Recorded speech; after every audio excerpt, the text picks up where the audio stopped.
Yo, yo, yo, welcome to the Family Bloodline podcast. We may be far, but our hearts are connected. Blood so Three, Let's thick, do it even again. water two, Go. can't okay. break it. We're fun, sexy, intelligent, little crazy. We Hey, what's all going on, seem everybody? like Welcome it to another look edition of the easy. Family Come Bloodline, where you can join see us my and have beautiful a daughter good Sari in my time. background, and the rest of Join my us and kids have a running good over into time. my cipher, blowing Come up my join spot. us and have a That's good cool. That's time. Come join us and have a good time. Like and Family subscribe. Bloodline. Hey, I appreciate y'all asking me to do this, man. I think it's cool. Cause you're cool. Hey, that's what's up.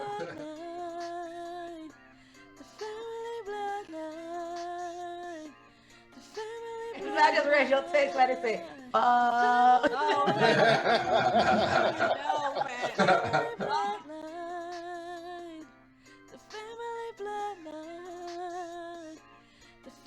She don't even know where I'm at no more. You know why? Okay, yes.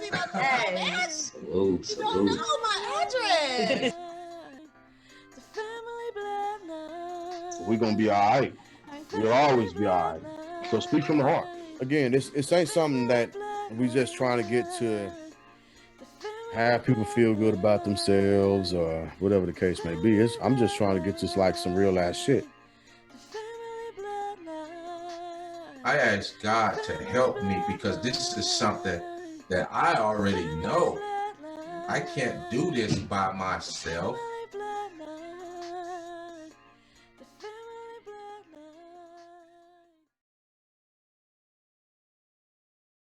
Welcome back to another episode of the Family Bloodline podcast. Today we've got a special guest, one of our older cousins. He's going to be hanging out with us. Let us introduce ourselves. Hey, my name is Jay. I'm Wanda. I'm your boy Dirt. Hey, yo, what's up? I'm Lance. And everybody know me. I'm Fat, also known as Jig. I'm going to go through the personal aspect of it, the family aspects of it, spouse or significant other support systems, everyday life and dealing and coping with addiction, a habit versus an addiction, and finally we'll talk about recovery. So with that being said, our cousin Lance is going to have the floor, and we're going to start shooting questions at him, whatever we thinking, or if he's got something to say, when he says something, if we have a question about what he's saying, what he's coming from, and we can just give our own personal views and thoughts on it. But without further ado, Lance, you got the floor. I was really just thinking I'd probably answer, a few questions, give some input on things that you guys might have questions about or whatever. So, did you guys have any questions or something you wanted to ask me about? Well, I have a question. My question, I guess I just would love you to describe how you feel about addiction just in general. Maybe a little bit about how one could become addicted and, Well, I could tell you, I could tell you what I think my situation was. As a young boy, probably 13, maybe 14 years old, I kind of, I dibbled and dabbled with alcohol a little bit. And then eventually, I kind of, got a kind of a taste for it, and what made me kind of push and continue to drink for so long is I realized when I did drink, it made me more comfortable in my setting, in the neighborhood or in the place where I grew up at. It made me more relaxed, more settled, and it just made me more comfortable with the things that was going on around me. So how old were you when you feel like maybe it became serious? I was about 15, maybe 16 years old. Wow, that's really, really young to Yeah. start getting involved with with alcohol and things like that. Yeah, so for the people who don't know, Lance is my older brother, and he is, gracious enough to come on the platform and Oh just yeah. openly talk about an addiction he's experienced, alcohol. But we are also celebrating 5 years of sobriety for him Oh yeah. as a family, the Oh, yeah. entire Oh family. yeah. Um, Clap it up. Congrats, Come on now. congrats. the blessing, I appreciate y'all. fun is fun, but life is life, and we would much rather have you around for real life, Oh, for yeah, real, right. for real. So, um, I think that was gonna be my question, cause how sober life? Is you more clear or you more, you know what I'm saying? Got more energy? sober Yeah, life. speak a little bit about that. Cause I'm gonna tell you like this, man. After all that time and them years, man, I thought that I was feeling normal, but after I say like that first 6, maybe 7 months of being sober, I noticed my body was more. I felt stronger and more energetic and more. What we're Alive. Yeah, I just felt more alive, man. And then, Clear-headed. after the maybe 2 years, I began to be more calmer and more patient and stuff. You know what I'm saying? So I think it's just a process, man, of getting back to who I am, because starting for one as so young, such a young age, I don't think I really got a chance to actually know who I really am.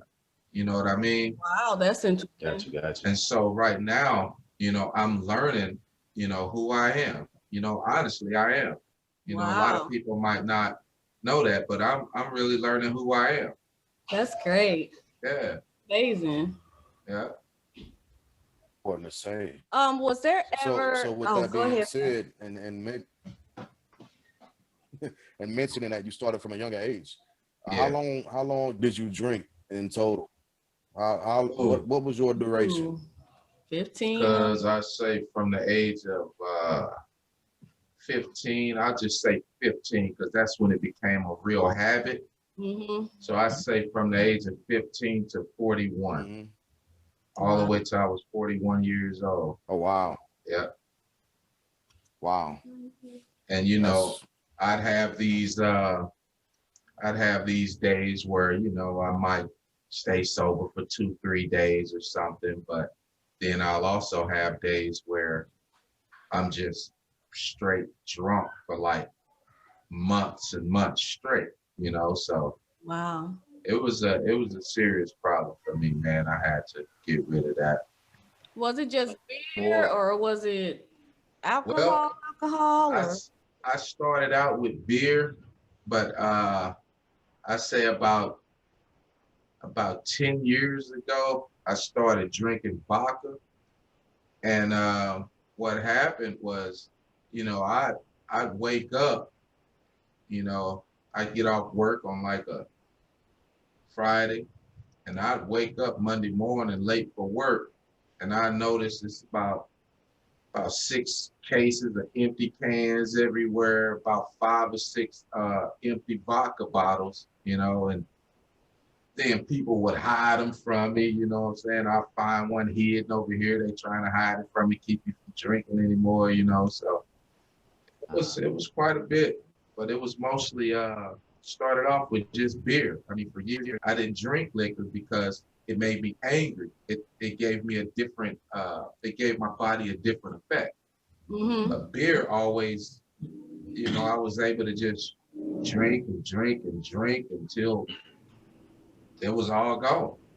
But then when I started that vodka, that's when Yes, you could. That took it up to the whole nother level. Yeah. Yeah. That was something different. Yeah, it's interesting because as your little sister, I really didn't So- know about anything but the beer, but that's Mhm. just me tuning in as his little sister. Yeah. Yeah, that's what I was gonna ask. Any other substance? Just. Yeah, I've always been a drinker, man. I tried marijuana when I was a teenager. That's something I never did like. And all the other drugs, pills and crack and snorting and all that stuff. I never tried none of that because Yeah. I always looked at that like a drug. Yeah. But alcohol, for some reason, I never looked at it as a drug, you know, and that's probably because, you know, we got family members who did a lot of drinking and stuff, you know, and so I never really looked at alcohol as a drug until now, because I do realize that one addiction is no different than another. Yep. Exactly. Yeah, it's just pretty much coming up in that crack era and everything. That was the one thing you did not want to be labeled as, was a crackhead. Right. So we, like you say, for like alcohol, how you looked at alcohol, we looked at weed coming up like it's a good, you know what I'm saying? That's like a drug, if anything, you know what I'm saying? So, but like, but just hitting on your point, an addiction is an addiction, you know what I'm saying? So, go ahead, G. That's all I wanted to comment on. Yeah, no, I feel that. So just moving the ball down the field a little bit. So what effects did your drinking have on your family, on your immediate family as well as your extended family? And not just that, but your friends and even your social life in general. What effect did it have on them? Because I started to think, man, about some things, and for one, it's caused me to lose a lot. You know, I never gained anything from drinking, except fake friends. Wow. You know, Fake friends. I never gained nothing else from drinking, but I lost a lot of things that, you know, it was crazy. You know, I lost a wife. You know, I lost driver's license. I lost a lot of respect from the younger kids, especially up in Peoria. It was a lot of young boys that looked up to me. You know, I lost a lot of that respect that they had for me, because they would see me in these states, you know, and, you know, when people see you one way, maybe in a church setting or something else, but then they see you somewhere else and you kind of, you know, just laid back and, you know, maybe staggering and slurred speech, and you got your bottle, and, you know, they thinking to themselves, who is this dude for real? You know what I'm saying? So, yeah. So, yeah, I mean, I lost a lot of things, man. You know, I just been one of those who God's I just been blessed, man, to still be alive, to you know, I got a nice lady, man. You know, I just been blessed. Yeah. You But know? like we've all seen like how that can go completely left, right? Like, oh yeah. Yeah. I done been in situations with you, Lance, where I done seen, you know what I'm saying, like you say, it go left, wanted to say it go left so quick, and I'll be like, you know what I'm saying, we all on like, wait a minute. We know, you know, we just sitting there anticipating, just waiting on it to happen. You know what I'm saying? It's like, okay, it's 8 o'clock, it ain't happened. 10 o'clock, it ain't happened. We know it's coming. we know it's coming. You know what I'm saying? So, and we all done had them moments. You know what I'm saying? I know personally for me, you know what I'm saying, I done let it affect me, and you know, and it affected my household. You know what I'm saying? Wow. And then I think about, cuz who wants to be known as the drunk guy who just can explode and just go off at any moment? You know what I'm saying? Yeah, because it's fun up until a point, right? Yeah. It's always fun, but there is a point where it's not fun anymore, you know? Right.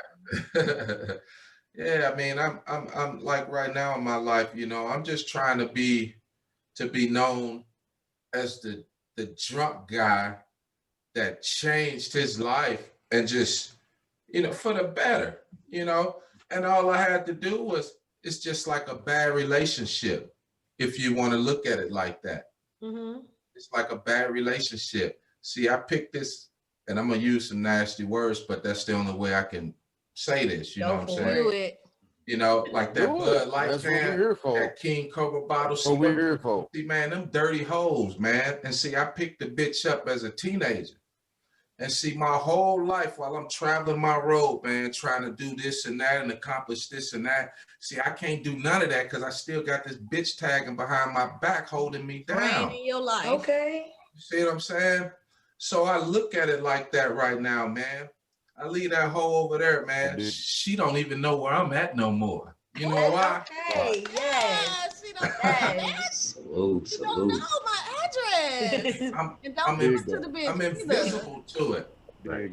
I'm invisible to it, cuz. And then I know it's people out there, man, that might say, you know, to themselves, oh, he's sneaking and drinking, or oh, he gonna, you know, he gonna mess up and he gonna start back again. No, But see, those are those people who's failed before, man. And they feel like you're gonna do the same thing. It ain't like that with everybody, man.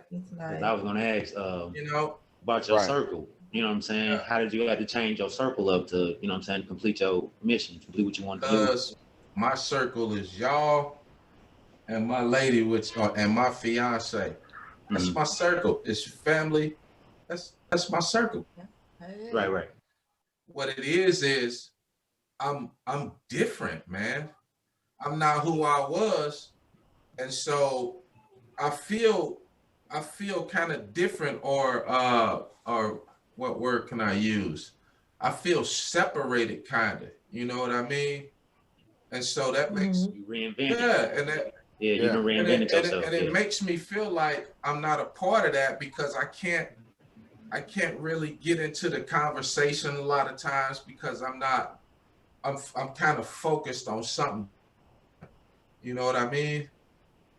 Yeah, not that I'm better than somebody or it ain't nothing like that. It's just my focus. But I think it's just that you're at a point in your life where you're a circle and they're stars. You know, remember when them little toys you used to have when you was a kid? Oh yeah. You try to fit the wrong peg in the wrong peg. Certain stuff don't fit into a star or vice versa. So I mean, yeah, that's just how it is. That's important to say. I dig that. Yeah. All right. Huh. There's some lyrics that Common has in one of his songs, and there's also a sermon. So the first point is, in the song that Common has, he says, "The chosen ones from the land of the frozen sun, where drunk nights are remembered more than sobered ones. Walk like warriors, we were never told to run, ... Right? And I say that because there's a movement. Also, there's an actual sermon that preachers will go to, and to remind their congregation about who they are. And that sermon generally happens after an altar call, or once somebody has given their life over to Christ. And it's simply remembering that you are separated, you're a peculiar people, and you're separated from all these other things. Right? So you're pulled out of these situations in the land of the frozen sun. You dig? Right. And you're supposed to be pulled away from that. You're supposed to be pulled away from that. You were supposed to have that experience. And it brought you to a spot, into a space that actually hurled you forward, which you touched on before. For others who tried it, it's made them fall back. It's made them fall back greatly. And not just that, but since they found themselves falling back, they wanted to kind of like point the finger and be like, well, you're going to do the same thing that I did. Right. Since I wasn't successful this time, I know you finna fail this time too. Yeah. You did. And that brings me to the next point of everyday life. Go ahead. What I would say, man, to those who tried and failed, man, just start again. I mean, start that day. Never too late. If you mess up tonight, okay. Tomorrow's a new day. I mean, today, like yesterday, man, I look at life like this. Yesterday, that's why I don't worry about old situations and things from the past. If people said this for me yesterday, I don't even care about it today, because I look at it like this now. Things that can never come back, man, that means they're dead. Yesterday can never come back again. It's dead. So why am I going to let something dead affect the way my future's going to go? Right. You know what I'm saying? I kind of look at I kind of look at it like that. And so I just move. I just move the way I move, you know, and just, you know, in the process, You know, so the question that I have, mm-hmm. the question that I have with that is, so it's an everyday, purposeful, cognitive decision not to perform or fall into those specific habits. So do you wake up every day with a want and a desire not to drink, or do you wake up every day with the understanding that you can, but you won't? Because I'm going to be totally honest with you right now. I never even think about it until somebody asks me about it. When I wake up, it's like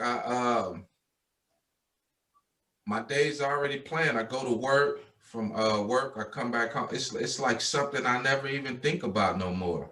That's awesome. You know. I got a question. So relating back to family and everyday life. Mm-hmm. You saying we your circle and you only surround yourself like around us. Yeah, because a lot of us are negative influences. And how you get? Okay, go ahead. I'm gonna tell you something about you guys. I just want to say I had a question, because I know that when we do get together, it's like socially there is alcohol stuff involved most of the times. Does that bother you, or? See, I'm gonna tell you guys something, man. See, for one, you guys I've been are my around family. him, y'all, and it don't. Okay. Go ahead, Lane. We all family for one, and I know how everybody on this screen feel about Lance. And see, we got a very unique relationship with one another. Mm-hmm. And when I'm around y'all and y'all drinking and partying and everything, and the cans is flying and up and then to the trash can or whatever, I'm thinking like, man, they kicking it. You know, everybody having a blast. I'm having a blast too. I'm just doing it different. Yeah. I be happy. I kid you not, man. Darren Terrell said this once. I be sober as hell when we all get together, but I think I be the drunkest son of a gun in the room, just kicking it with my people. Wow, man. That's so cool. You know, straight up. Okay, so it's like it's not a temptation or anything for you. No, I don't. Okay. I don't even get tempted no more. You know, that's good to know. I had a situation. I didn't think about it at first, but like when the last time we were together, I'm like, oh shoot, like I know, like if it was for me and somebody was like, for me it's dieting. Well, I'm just gonna go there. Like if I'm on a diet and one of y'all eating pizza or like a big ass hamburger, I'm like, what? Like they know I'm over here eating on this celery stick and I can't do shit. But right, and y'all over there grubbing, and I was like, that would like make me mad. But to be at a point where you are, that is awesome. Yeah, because I just made up in my mind that, you know, like marijuana, I can't do that because I just never liked it. I couldn't stand to be high.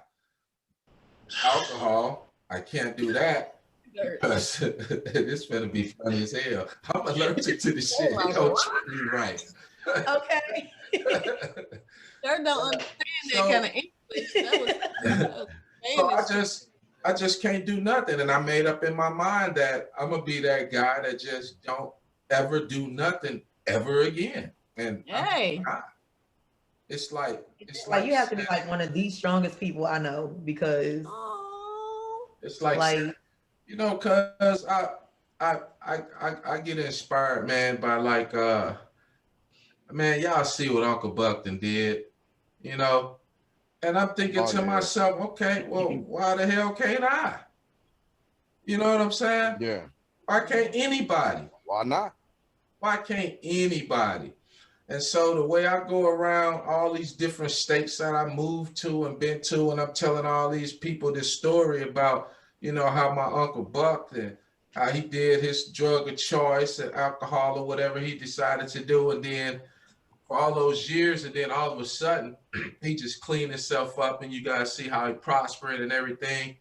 I want somebody to be able to do that, you know, tell my story when I'm gone. It's going to be somebody somewhere watching me and I don't even know. Okay. You know, and I want to make sure whoever it is, I'm going to make sure whoever this person or these people is that that's watching me, man, that I don't screw them up.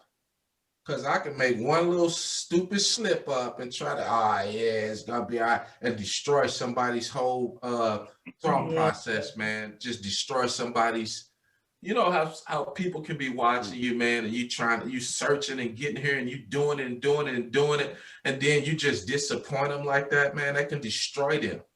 It could, yeah. So it's not only me. Yeah. It's a lot of people, man. It's my mom. You know, I think about, you know, as a teenager, man, and sometimes it bothers me because I'll think like, It's all right, Lance. It's all right. Speak on it. That's why That's what we're here for. That's why we're here. You know, when people love you, man, and they see you doing things to hurt and destroy yourself. Yeah. You know, and so I can imagine all those years what she was dealing with. And then I'm in another state and she getting calls from different people, you know? Yeah. That's yeah. When I began to get my mind right, man, it's heartbreaking for me, dude, that, you know, because I didn't realize that. Yeah. No drunk or addict or whatever, nobody gonna realize that. And even if you do realize it, you ain't gonna care. You gonna that's the key definition of addiction. And I'm sure it's a brain disease. Worried about you, but she put y'all in God's hands, and she knew that y'all was gonna be okay. And so you you had a praying mother. So all that stuff that you thought may have disappointed her or whatever, she knew that wasn't. She had you in God's hands. So. Oh yeah, I know.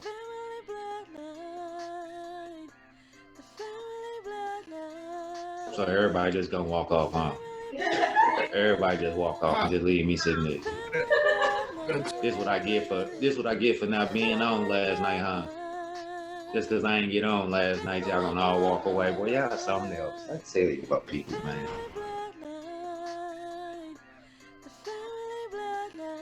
Yo, welcome again. Once again, great topics, a great heart to heart. Thank you all for tuning in.